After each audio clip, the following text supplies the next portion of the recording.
Hi, you are all welcome to my channel once again. A very big thank you to all of you who subscribed, and then to all those who haven't subscribed, kindly hit the subscribe button.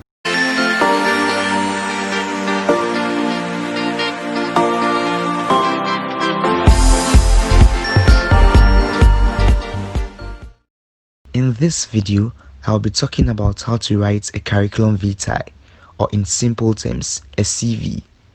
I will talk about the definition, the difference between a CV and a resume, the types, the format and the structure of a good CV, the steps involved, what not to include in your CV, and I'll give you an example. Curriculum vitae is a Latin word.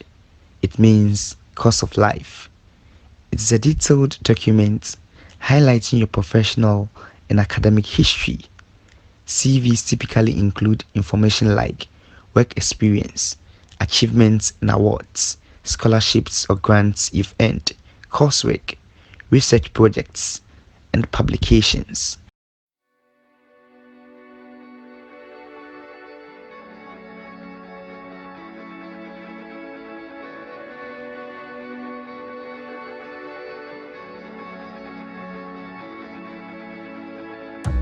The mistake many people make is the failure to properly research their target roles before writing a CV.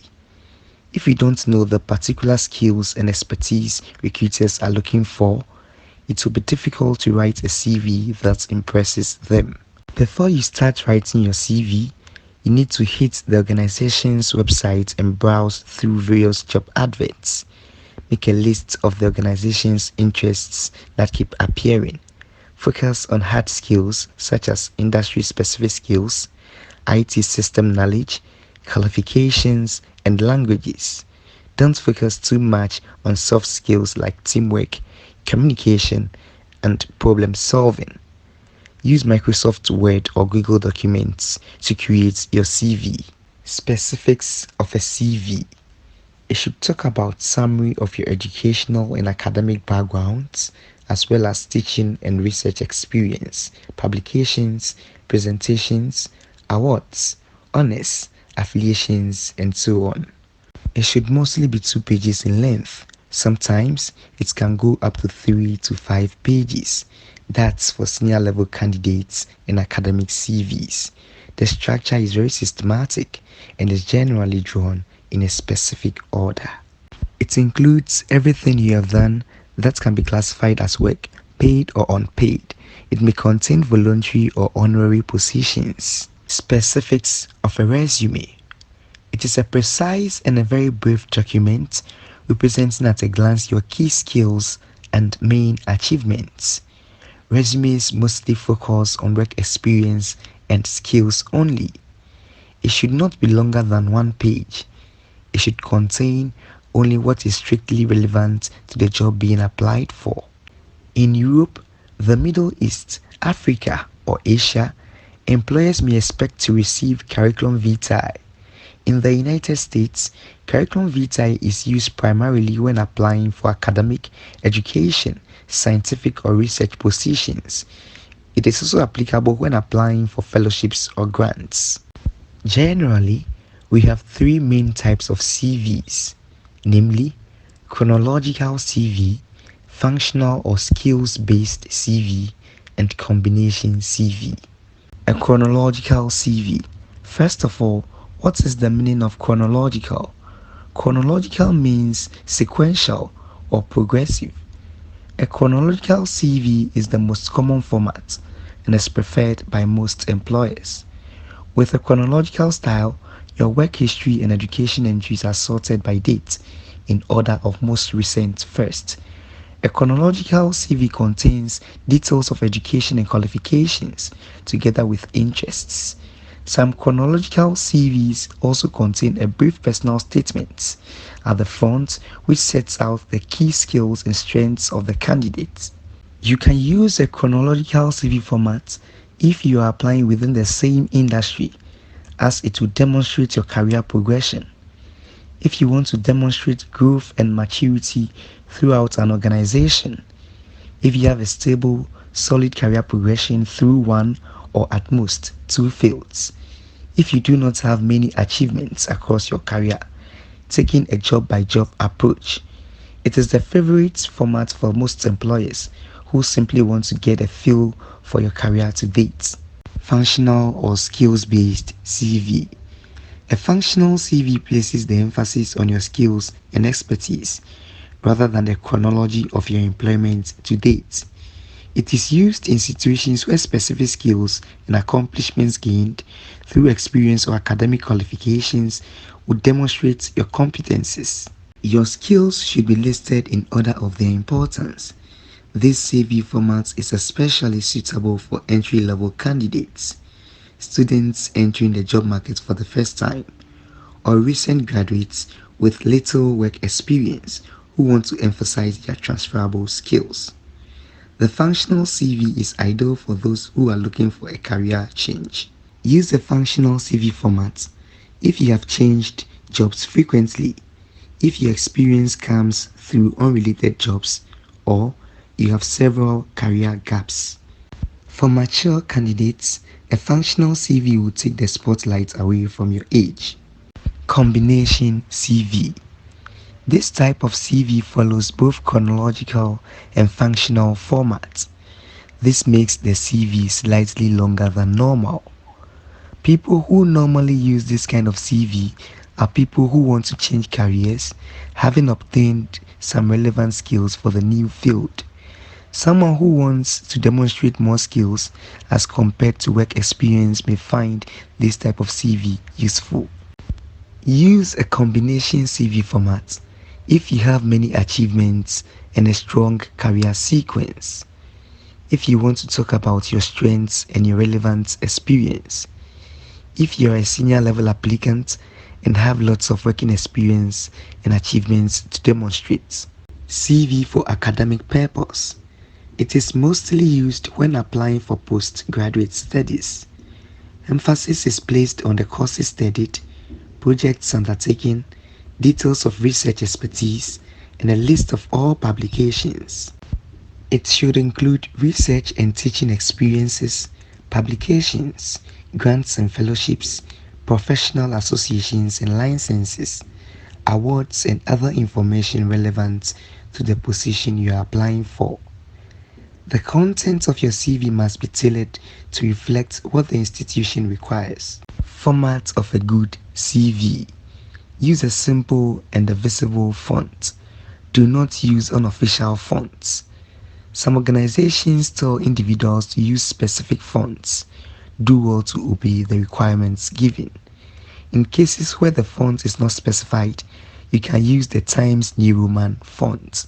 Break the document up into clearly divisible sections using bold headings and borders. An example is what you can see on my screen. You can see professional profile, core skills, and work experience clearly underlined. This makes it easier for the recruiters to read your CV. Use basic color schemes. Do not add images to your CV.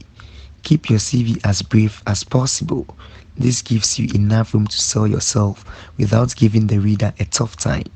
Avoid the usage of messy paragraphs. Use bullet points and short sentences to facilitate easy reading. Structure of a good CV. Your CV needs to be structured in a way that talks about every information a recruiter will need. It should follow this order. Name and contact details, CV profile, core skills, work experience, education and qualifications, hobbies and interests. Head the CV with your name and contact details tucked up into the top right corner of the document. You will need to include your name, telephone number, email address, and general location. You can add your website or LinkedIn URL. Do not add your sex, age, marital status, religious affiliations unless you are asked to do so. Let's talk more about CV or professional profile. Recruiters have a lot of CVs they look at. Therefore, you need to impress them quickly. In order to grab their attention and ensure that they read your CV in full, you must hook them with a punchy introductory paragraph at the top. known as the CV or professional profile. The purpose of this is to give the reader an overview of your skills and experience. This may encourage them to read on. An example of a CV profile is what you can see on my screen. The key to quality and efficiency is professionalism, and this is what every recruiter is looking for. Your CV profile must be tailored in a way that reveals your competence as far as your area of study is concerned.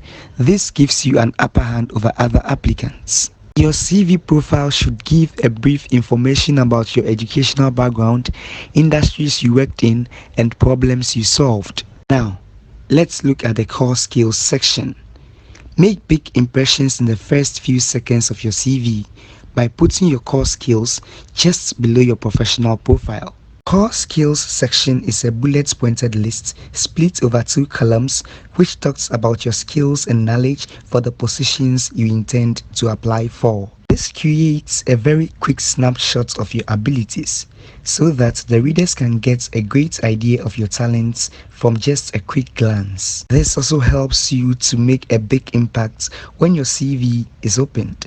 Pack your core skills with factual skills and experience that recruiters will be looking for. For example, skills such as reporting, Excel, customer service, marketing degree can be mentioned. Avoid generic cliches such as hardworking, team player, and strong communicator. On the screen, you can see an example of a core skills section. The writer of the CV talked about practical skills. In this section, practicality is the key. Work experience. If you do not have work experience, feel free to include school projects, work placements, and voluntary works. In most cases, you should list your work history starting with most recent role and moving down the page as far back as necessary. You should aim to demonstrate who you've worked for, the skills you've used, and how your presence has benefited the employer. Format your roles like the example below to create a pleasant reading experience for recruiters and allow them to find the information they need easily. The outline, the responsibilities, and the achievements. The outline. Do not talk about the details of your positions without setting the scene first. You may confuse the readers. Write briefly to show who you work for and what the overall goal of your role is. Responsibilities. Bullet point your responsibilities to detail what exactly you do within your role, who you liaise with, and the skills and knowledge you apply. Achievements. To prove the impact you make in the workplace, it's important to list some achievements that have had a positive effect on your employers. Where possible, try to quantify these achievements with numbers so that readers can really understand the difference you make. Start with your most recent role and complete the section with your oldest role. Education and qualifications. Your educational experience should be saved for the bottom of your CV. The level of detail you include in your education will depend on your level of experience, including your education and qualifications as a junior candidate. First of all, who is a junior candidate? A junior candidate is a person with little or no work experience. If you are a junior candidate, talk more about your educational experience, listing all of your qualifications from high school to university, and even including modules and projects undertaken where they are relevant to the jobs you are applying to. This will overshadow your lack of work experience. You will have the chance to show more of the skills you possess. Here is an example. The writer of this CV wrote his educational experience in a chronological order. He went further to talk about some of the projects he undertook. This helps recruiters know how competent you are, even as a junior candidate. Writing your education and qualifications as a senior candidate. If you have a lot of work experience, employers will not be much interested in your educational experience. For example, the writer of the CV in this section talked only about his PhD, master's and bachelor's degrees. He did not talk about his projects taken and basic educational experience. This is because he is a senior level candidate and his work experience would overshadow that. Hobbies and interests. Hobbies and interests do not have too much impact on hiring decision. For people who don't have work experiences, it's advisable to talk about your hobbies and interests.